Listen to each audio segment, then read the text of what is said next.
I'm Jacci Pillar, Neurodivergent non-binary truth bomber, and this is Talk-ist, where we brainstorm ideas that never quite come to fruition. This is a little part of the show I like to call Nerd Wars. Welcome, Ki Hayward, to Nerd Wars. Thank you. Ki aims to out-nerd me on something that I have shown my monumental Googling ability with. So today we have a topic which kind of I went, Popstars, and I had to sort of think, wow, Popstars. So this was the predecessor to Australian Idol. Yes. And was probably a bit more blingy and a bit more 90s in feel. Yeah, would that be a good way to describe it? It was a bit more blingy, and it was a bit more, it was your definite kind of cliched 90s reality show or 90s, early 2000s reality show. And this has been something you've watched again recently. Yes, I actually rediscovered this.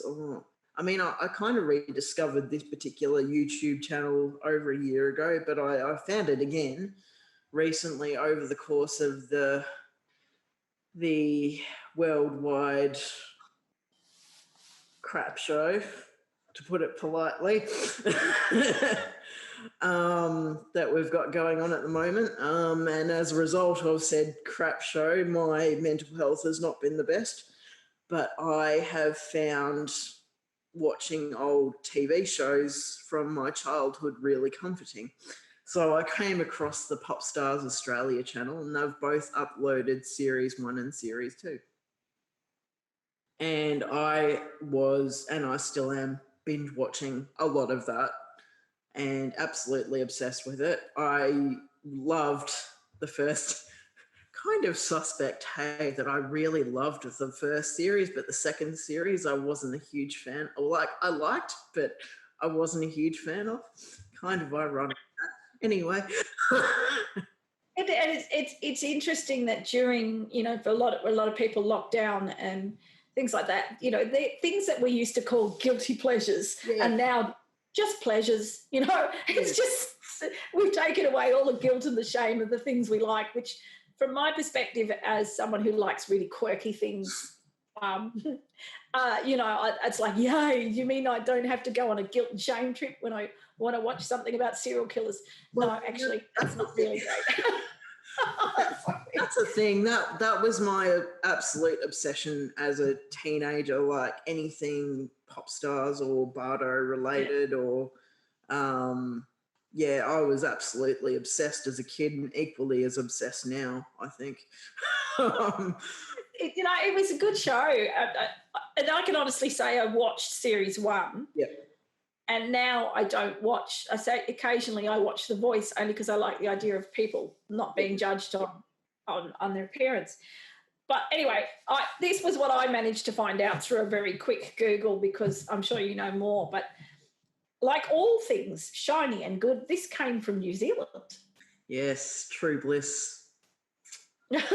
True Bliss was. Have I missed up? True Bliss was the first group of pop stars globally in New Zealand. They were the very first group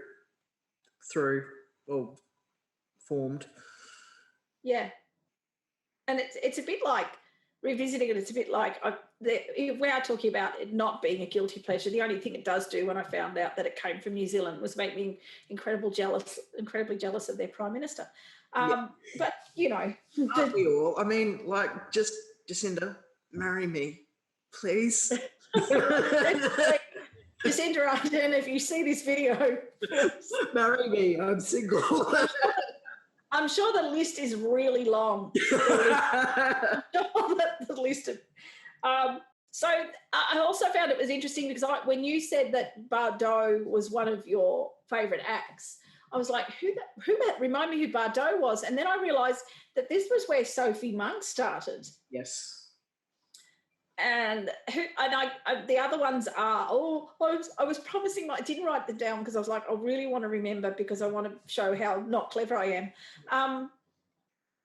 Katie Underwood, Tiffany Katie Underwood, Tiffany Wood. Yep. Chuckle, Sally Polyrunas, and there was an original. We've got Sophie Monk, but there was an original member who came in, who was chosen before Tiffany was, Chantel Barry, but she was kicked off very spectacularly. And I don't think things have changed much, because I know that there's been a few exposés recently about reality TV shows and other TV shows and them not getting paid much. No. And it's a big expectation to take, 3 months out of your life or 4 months out of your life to do this is still happening, because another topic I'm probably not as obsessed with, but I have been fixated on it in the past, is K-pop. And the K-pop industry is much like the Australian pop industry and even British pop industry, whatever, back in the 90s. So it's they're kind of repressed culture, if you will. Yeah. And I think there's, we're still having these arguments about pay artists. Art is valuable. Music's, it's an essential thing, just quietly. Yeah. Exactly. But the other thing that I found was really interesting was, often with these shows, you don't hear much about what happens at the end of them or what happens afterwards. But Tiffany Wood, and I'm having to look at my notes, sorry, and Katie Underwood, they went on to go and star in a musical about Rudolph Valentino. And I was like, oh, that's interesting. There is life after reality TV. They did, yes. And I think even after that, one's a singing teacher, one's a meditation teacher, and a massage therapist. And the other one that I know of is working in interior design in Singapore.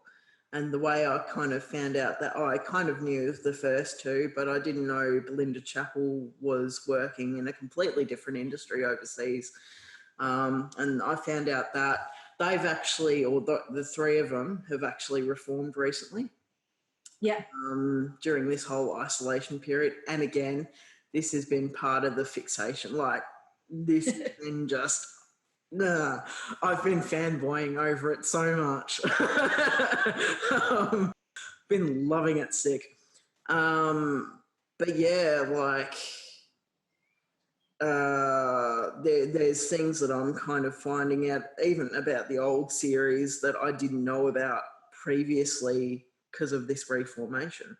And apparently this reformation has been in the works for years, because it's actually the 20th anniversary this year of reformed. Yeah. It just shows you like friggin' old. Yeah. Nah, not as old as me. It's all good. I watch Boy George on Australian Idol and go, okay, all right. But yeah, thank you for that. You've well and truly out-nerded me. That was Ki Hayward on Talk-ist for Nerd Wars. Thank you, and see you next time.